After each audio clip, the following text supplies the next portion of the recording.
بسم الله الرحمن الرحيم. السلام عليكم ورحمة الله تعالى وبركاته. كلنتي wanaagsan dhageystayaal idilkiinba beel kasta oo aad naga maqlaysaan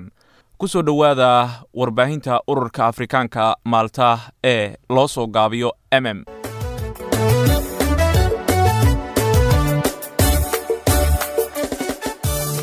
barnaamijkeena maanta waxaad ku maqli doontaan warbixin ku saabsan ururka warbaahinta Afrikaanka Malta ee ee African Media Association Malta iyo warbixin aan ku la faguri doono dalad ay ku mideysan yihiin ururada ka shaqeeya xuquuqda aadanaha oo laga hirgeliyay Malta iyo xubinteeni la fagurka nolosha Malta oo uu marti noogu yahay Maxamed Saciid Nuur Fandam oo kamid ah dhalinyarada Soomaalida ee Malta ku nool. Waa mar kale iyo barnaamijkeeni maanta iyo Malta.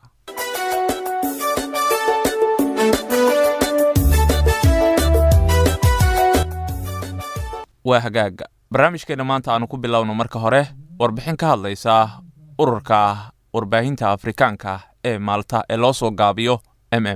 ururka warbaahinta Afrikaanka Malta waa NGO cusub kaas oo mideynaya wariyaasha ka soo jeeda qaaradda Afrika ee ku nool Malta. ururkan ayaa ku guuleystay bilowga maalgelinta mashruucii ugu horeeyay oo la yiraahdo warbaahinta Soomaalida ee Malta, Somali Media Malta. ujeedada mashruuca waa inay helaan macluumaad dadka muhaajiriinta Afrikaanka ee ku nool Malta sida wararka arrimaha taagan xilligaasi, macluumaad ku saabsan nolosha Malta, isdhexgalka bulshada, xabsiyada xiran iyo xabsiyada furan, open centers and detentions,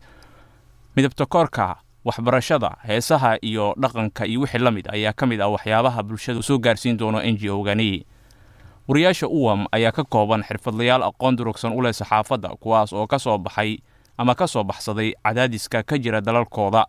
waxaana ay ku dadaalayaan la qabsiga nolosha cusub ee Yurub iyagoona haysta sharciyada dalkani Malta. qorshuhu waxa uu yahay in muddo gaaban gudaheeda lagu dhiso website iyo soo saaris barnaamijyo idaacadeed oo ku baxaya afka Soomaaliga oo lagu baahin doono bogga internetka ee africanmediamalta.com iyadoona la adeegsanayo aaladda blogga Talk Radio ama idaacad kasta oo ay leedahay bulshada Malta oo aan rajaynayno inaanu yeelano wada shaqayn. Soomaalida ayaa ah muhaajiriinta ugu badan ee Afrikaanka ee ku nool Malta. muddo aan fogeyn website-ka iyo baahinteenaba waxaa lagu soo kordhin doonaa luqado kala duwan oo ay ka mid yihiin English, French, Amharic, Arabic, Kiswahili iyo luqado kale oo looga hadlo qaaradda Afrika. muhaajiriin badan oo ku nool Malta ayaa ku xiran idaacadda One Radio si ay u dhageystaan barnaamijka isku xirka Afrika ee Connect Africa ee ka baxay idaacaddaasi oo lagu soo gudbiyo heeso isku jir Afrikaan ah oo ku baxa luqadda Ingiriishka. waana idaacadda kaliya ee laga baahiyo arrimaha muhaajiriinta Afrikaanka ee ku nool Malta, waxaana laga dhageystaa baahin walba Khamiista saacadu marka ay tahay 8 habeenimo. muujada FM-ka ee dhirkeedu yahay 92.7 FM ama website-ka ciwaankiisu yahay www.one.com.mt ama muujada 92.7 ama barta Facebook ee Connect Africa Radio Malta 92.7 FM. mid ka mid ah ujeedooyinka ururka warbaahinta Afrikaanka Malta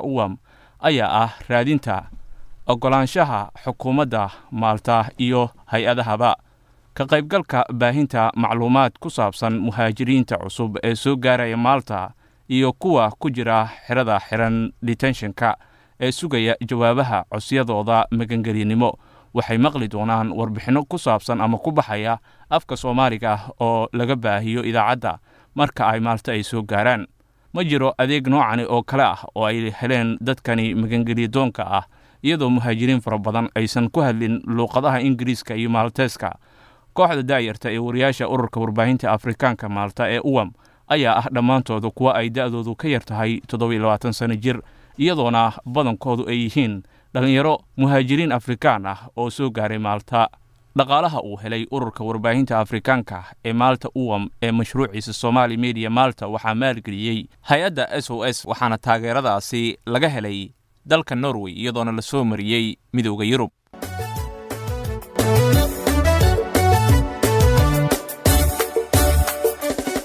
waa hagaaga wali waxaad nagala socotaan warbaahinta Afrikaanka Malta ee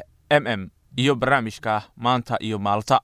NGO-yada ka howlgala gudaha dalka Malta ee ka shaqeeya xuquuqda aadanaha ayaa ku biiray dhammaantood dalada la yiraahdo platform ee loo soo gaabiyo PHROM. warbixin arrinta ku saabsan ayaa markana idinku soo maqan. ururka xuquuqda aadanaha platform ee Malta BHROM oo ah dalad kaliya ay ku midaysan yihiin dhammaan NGO-yada ka shaqeeya arrimaha xuquuqda aadanaha ee Malta ayaa qabtay kala fadhigii ugu horeeyay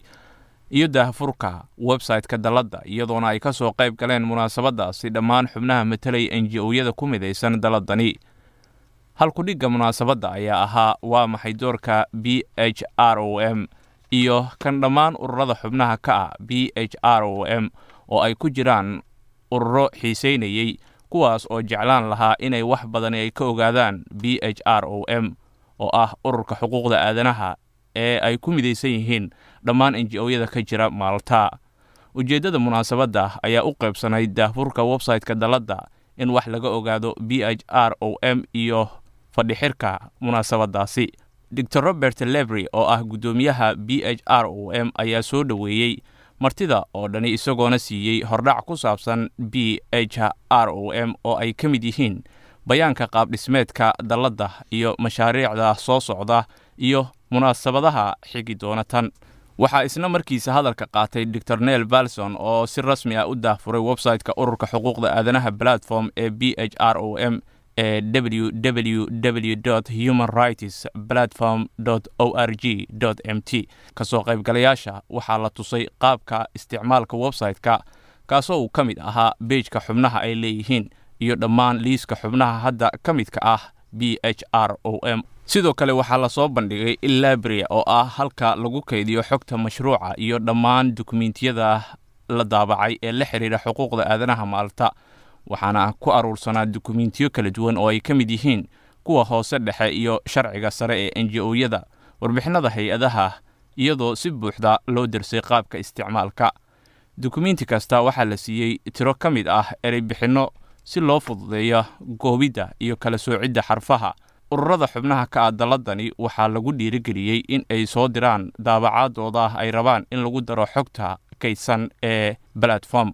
kulanka ayaa u gudbay marxalad aqoon isweydaarsi ah oo dhex maray ururada xubnaha ka ah daladan, waxaana loo qaybiyey koox-koox iyadoona la weydiiyey in ay soo bandhigaan arrimaha ku saabsan xuquuqda aadanaha ee ay ka shaqeeyaan. waxaana socday qiimeyn BHROM ay samaynaysay iyo waxa ay ka filanayeen platform ururada iyo sida ururada ay iyagu qudhoodu gacan ay uga geysan karaan arrimaha laga hadlayay. xubnihii ka socday ururada ku midaysan BHROM ayaa helay faahfaahin dheeraad ah oo ku saabsan waxa ay tahay platform iyo waxa ay ka dhigan tahay ka mid ahaanshaha isbahaysiga qaran ee ururada xuquuqda aadanaha u dooda ee Malta.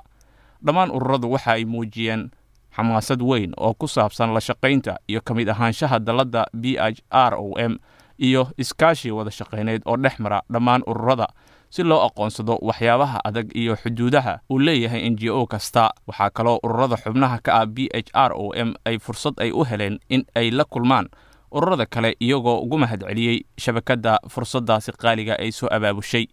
munaasabadan ayaa ahayd guul weyn waxaana laga helay talooyin aad u wanaagsan oo ay soo jeediyeen xubnaha matalay ururada oo ah in la sii shaqeeyo laguna dadaalo hubinta dhammaan guulaha la gaaray. dhammaan ururadu waxay aqoonsadeen baahida loo qabay isbahaysi noocan oo kale ah oo ka hirgala gudaha Malta iyagoona ku faraxsan ka mid ahaanshahooda daladda BHROM.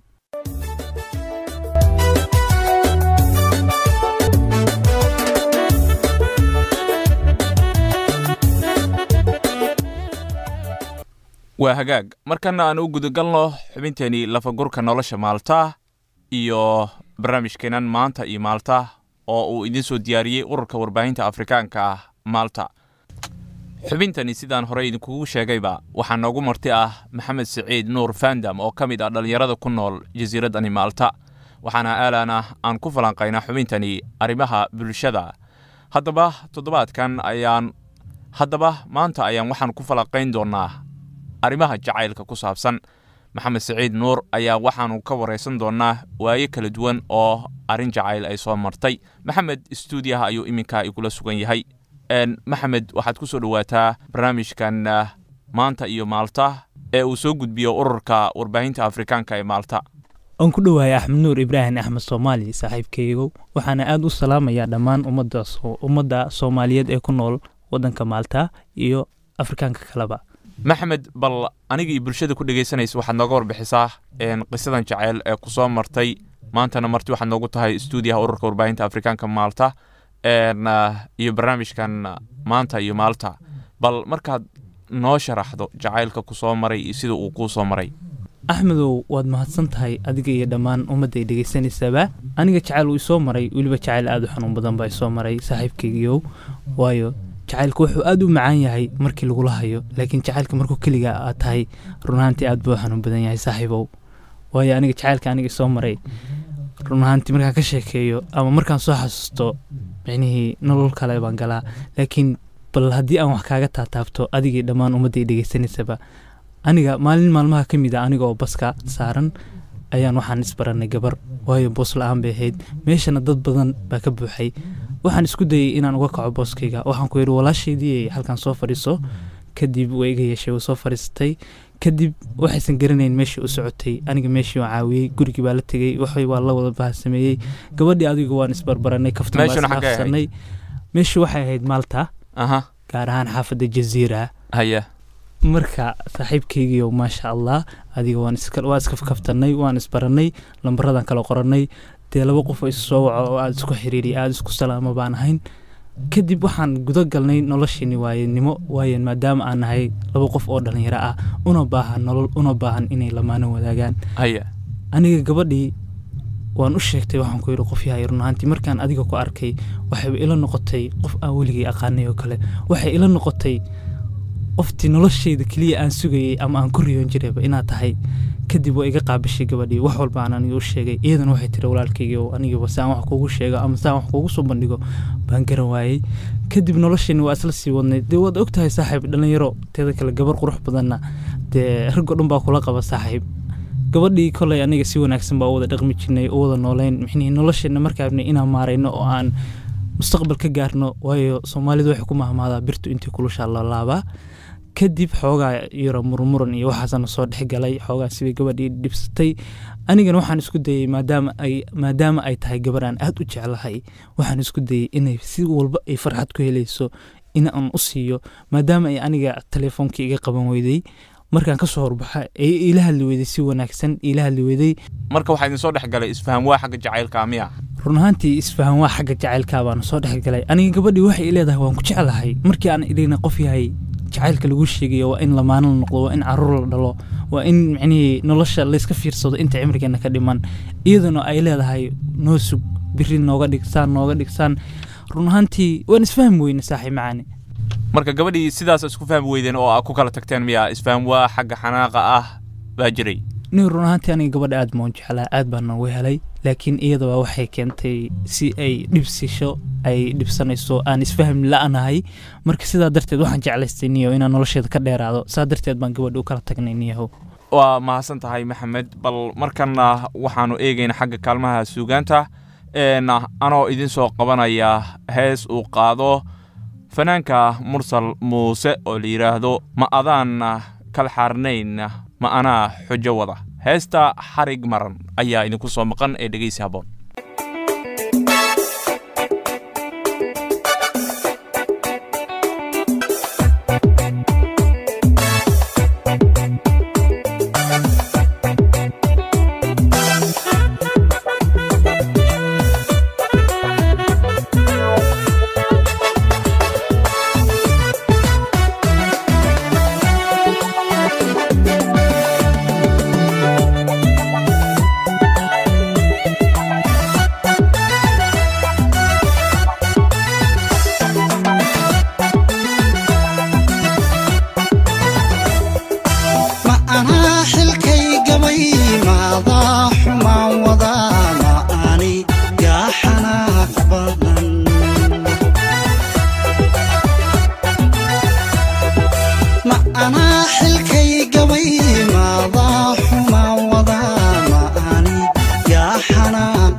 ما أنا حفال تمام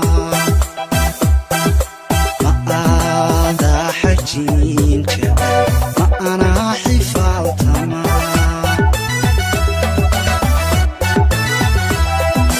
ما أضان حقيقا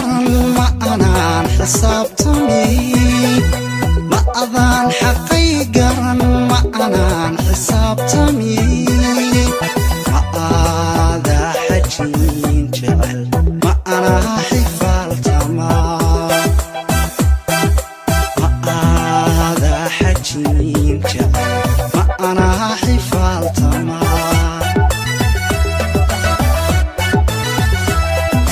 ما هذا حد قدوب ربا حال كينا قبر يا هي خير بيك تتلسي حذر ذا جعيلك الحكي سويدي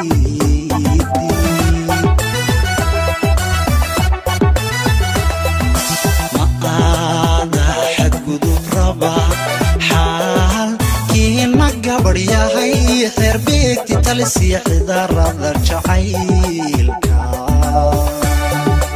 الحكي سويدي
وهجاج هستاسي حرق مرن يو فنانك مرسل موسى أنا كيمانو بل مركنا محمد أنكو لابتو محمد أو كميد أدل يرد كنول الجزيرة مالتا وأرين جعين لايك قبصتي جزيرة داني سوغو جعلادي قبر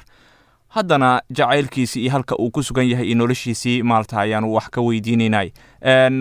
بل محمد وحاد نودي قصة جعيلكا إن قبرنا إناد باسسكو جعلاتين مركي غوريس آدس براتين آد نو شاكتي وآد بس ودا راعدين muddo aad wada socdeen oo aad ballamo meel dhigateen gabadha iyada ah oo aad isjeclaateen ballanta aad dhigateen adigu hadda ma waxa leedahay iyada ayaa lumisay oo ka baxday mise adigu qudhaada waxbaad ku leedahay in uu burburo jacaylka idinka dhaxay no axmedow saaxiibow aniga aad ayaan u jeclaa gabadha inaan nolol wada dhisano aan nolol wada qaadano laakiin iyada waxay noqotay qof dhalinyaro ah qof reer adduunyo ah qof micnihii nolol kale ba fiirinaysa way dhaldhalaalka dunida ayaa qaaday qoftaas anigana waxaan siiyey jaanis ay igu soo xasuusato ama micnihii kadib ay nolosha anaga iyada naga dhexaysay ay soo garato haddii ay tahay qof qalbi leh. bal marka noloshaada aad dib u eegto jacaylka wax sahlan ma ahan, waa ku arkay waa ku caashaqay bay dhalinyaradu hadda u badan tahay, marka labadiinaba ma la oran karaa jacaylka daacad idinkama hayn? axmedow horta gabadhaas niyaddeeda aniga kama warqabo, laakiin aniga ahaan haddii aan iska hadlo run ahaantii jacaylka waxyaalo badan oo aan ku dareemay inaan jeclahay ayaa jira, waayo heer waxaan gaaray mar walba ay niyaddeeda ku jirto, gabar walba aan arko aan iyada u maleeyo, cod walba aan maqlayo aan soodkeeda u maleeyo. run ahaantii aniga waxaa la fili karaa inaan gabadha aad u jeclaa. hadda marka adigu maxaad samaysaa? ma jacaylkii gabadhaasi idinka dhexeeyey haddii uu lumay ma waxaad noqotay qof keligii noole ah, mise waxaad isku dayday inaad horey usii tillaabsato oo nolol cusub qof kale cusub ayaad isbarateen oo aad iminka dhan kala wada arrimaha caashiqa? horta saaxiibow aad iyo aad baad u mahadsan tahay, waayo haddii aad arkaysid noloshaada inay gud kusii socoto waxaa la isku dayaa in laissoo qabto, waayo haddii aad isku daydid qofkii inaad is-ilowsiisid ama aad micnihi waxyaalo kale isku mashquulsid waxaa laga yaabaa noloshaada inay qof kale kusoo biirto. anigana maasha allah hadda nolosheeda waxaa kusoo biiray gabar aad u wanaagsan, aad ii jecel, anigana qalbigayga soo jiidatay, aan dareen saa'ida aan u hayo, waayo qofku markuu kuu diirnaxayo uu kuu dulqaadanaya, uu wanaag mar walba kuula dhaqmayo, uu ballanta adkaynayo, uu axdiga ka soo baxayo, waa qof wanaagsan, waa qof aad dareemi kadhid macnihii inuu ku jecel yahay, waa qof aad dareemi kadhid inuu qalbi ama niyad ku hayo. marka saaxiibow gacaliyow aad iyo aad baan ugu qanacsanahay gabadha aan hadda la socdo. marka gabadhaasi horey aad isu jecleedeen maadaama iyadu ay tashatay oo ay ku nacday, adna waxaad leedahay iminka waad tashtay oo iyana waxaad leedahay calafkaaga raaso. axmedow anigu waxaan leeyahay calafkaaga raaso, waayo labada qof haddii isfahmi weydo inay kala qalaysataa fiican, waayo mar walba laba qof oo isyaqaana weeye, mar walba weji wanaagsan in lagu wada dhaqmaa fiican. marka anigu waxaan dhihi lahaa calafkaaga raadso qof yahay. waa tahay waa hagaag. bal xagga kaalmaha suugaantaan dib ugu noqonaynaa, waxaan soo qabanayaa heesta calaf iyo hobolka maxamed siciid BK.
calmashada madidine nasiibka cileeyo weyday caashaqa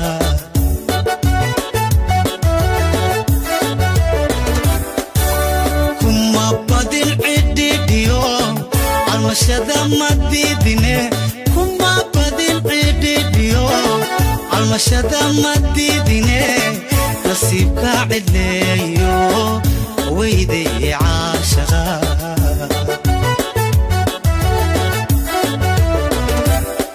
حتى meesha saartiyo cunaa wax kuu mara calafka xukumaye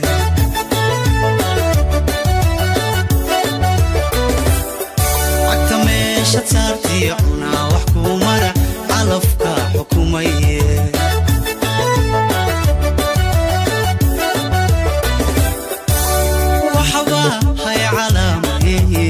haygu qaban calooshe cadilka ku kaalmay cashaday ahaataba calafkaagii waad heli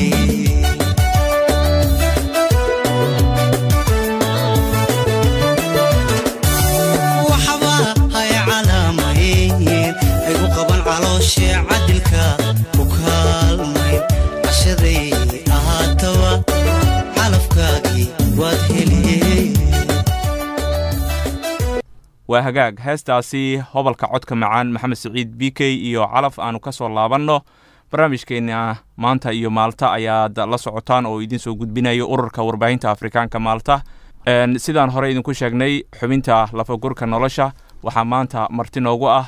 maxamed siciid nuur oo ka mid ah dhalinyarada ku nool jasiiradani maalta oo arin jacayl ay ka qabsatay muddadii uu jasiiradani uu ku noolaa haddaba arrimahaasi ayaanu ka waraysanayna barnaamijkan ama xubintan inta badan arrimaha bulshada ayaanu ka eegnaa dhinacyada kala duwan maxamed bal haddii gabadhani muddo aad jecleedeen iminkana calafka raasa leedahay iyadu bal iminka ka waran xaggeedii maxaa waraa ka haysaa ma qof kale la socotaa adigu kuley tashatay waan ku aragnay horta axmed oo saaxiibow noloshaan lagu sheegaya ayaa waxay tahay nolol aad u wajiyo badan meel hadday kuu furmato meel ayaa kaa soo xirmanaysa aniga gabadhi shalay iga cararaysay maanta aniga igu soo ordaysaa anigana maanta niyad uma hayo jaanisna uma hayo waayo waxaan helay qof nafteyda ka fekeraysa qof aad ii jecel ayaan helay aadna ugu faraxsanahay waxaan rajeynayaa inaan cimrigayga inta ka dhiman aan iyada la noolaado waqtigaygana aan iyada siiyo gabadha walaasheedna waxaan leeyahay يعني walaaliga calisay waqtigu waa badan yahay in kala wareeji waan leeyahay waa tahay marka gabadhan cusub hadda aad nolosha cusub aad la qaadanaysid ma mid iyaduna maalta joogtaa ma meel kala maxaad ka oran lahayd axmedow gabadhani waxay ku nooshahay wadamada Yurub wadan ka mid ah waxaa la dhahaa Farxiyo waxaan rajeynayaa inaan nolosha isla wadaagno waxaan rajeynayaa inaan isguursano waxaan rajeynayaa nolosheeda inta ka dhiman inaan iyada la noolaado gabadhaasna waxaa leeyahay haddii aad u malaysay inuu caashiq maalmo qori yahay micnihiisa maad garan marka walaasheediina khayr ayaan rajeynayaa iyo nolol wanaagsan inay ku noolaato waa hagaag waxaan soo gabagabaysan lahayn barnaamijka inagoo gabagabadii taagan heesta aroos ayaan ku soo gabagabaynayaa iyo hobalada hodan cabdiraxmaan inta aanu soo xirin maxamed maxaad oran lahayd dhalinyarada jacaylka intay isku beeraan isaga baxa iyo dhalinyartaas waxaan oran lahaa noloshu waa jacayl noloshu waa lamaane waayo adduunka waxaad u nooshahay inaad caruur dhashid inaad mustaqbal yeelatid marka dhalinyarta waxaan oran lahaa niyo isguursada intaad israbtaan aad isku baahantaan aad isxiisaynaysaan waayo xag diimeed iyo xag kaleba way u roon tahay gabadha walaashayna horey aan isku wada jirnayna waxaan dhihi lahaa ka faa'iideyso waqtigaaga waayo waxa lagu baahan yahay waxa lagu baahan yahay waa inta aad gabadha yartaa tahay qofkii walaalka ah oo ku soo bandhigta nolosha inuu kula wadaagana dee jaaniska iska sii deeynin ma ku dhihi lahaa walaashidii khayr badan baa ku rajeynayaa mar walbana dee farxad iyo wanaag igu noolow anigana hadda laga bilaabo waan guursanayaa walaashidii ducaduna waa xaggaaga aad iyo aad ayaad u mahadsan tahay maxamed siciid nuur oo xubinta lafagurka barnaamijka maanta iyo maalta ee uu soo tabiyo ururka warbaahinta afrikaanka maalta toddobaadkan isagu marti noogu ahaa ayuu kaasi ahaa aad ayuu u mahadsan yahay guud ahaan intaas ayaanu kusoo gabagabeynaynaa barnaamijkeenii maanta iyo maalta oo uu idinla socodsiinaya idinna soo saaray anigoo ah axmed nuur ibraahim soomaali waxaana ku soo xiranaynaa heesta aroos iyo hobalada codka macaan ee hodan cabdiraxmaan tan iyo kulanka iyaga dambe sidaa iyo nabadgelyo